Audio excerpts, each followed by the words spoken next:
Amitabha Ghosh joins us now. He's a space scientist with over 2 decades of experience working on Mars missions for NASA. First, I want to get your reaction to Blue Origin's successful flight and what this means for private space travel. So what you saw today was these gentlemen and lady, they experienced 3 minutes of space. Um, Astronauts in the space station stay for 3 months. They just went to an altitude of maybe 60 miles. The space station is 250 miles away. The moon is 200,000 miles away, and people have walked on the moon. So, what was so special? The special is you're seeing the birth of a new industry. It's the fledging, it's like it's coming out of the eggshell, and it's like this creature is taking form. If someone asked you in 1910, do you want to take a flight out to somewhere when the aviation industry was coming into play, you would probably have said no. It's very risky. It's why do I need to go? If someone asked you, do you want a social media account in early 200s where you would post all your pictures, your children's pictures and your dog pictures, you would say no. And so here again, there is this point where a new industry is being born, and the price point is $250,000. If this decreased by one, if you took 1 0 off and it was $25,000, many people who go to these exotic vacations would perhaps start going.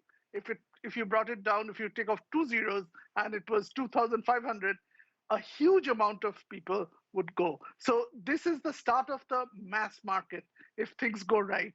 And space tourism, you have to create the desire in people.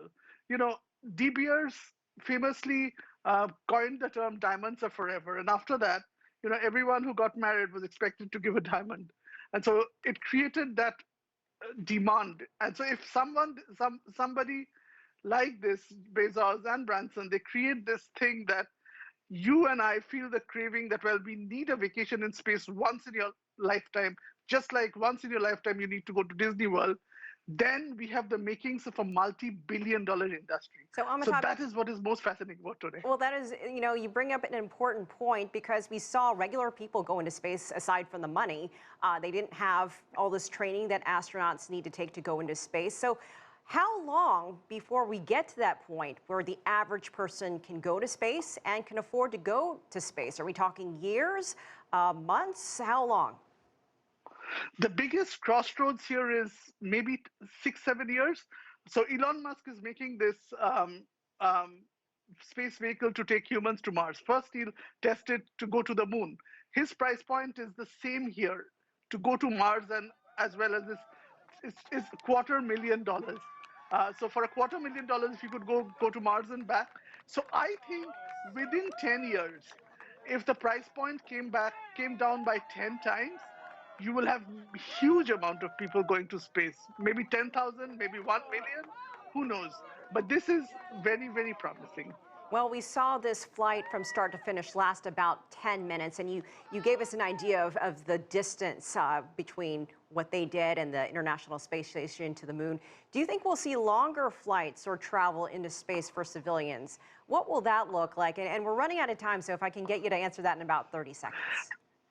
That's what happened with it's the Starship that Elon Musk is designing. I think you will go to the moon, which is 200,000 miles away, and that would be his first point. And he's also trying to take humans from one place to another, to two continents. Instead of 12 hours, you would probably reach in probably 45 minutes, and that will happen maybe this decade.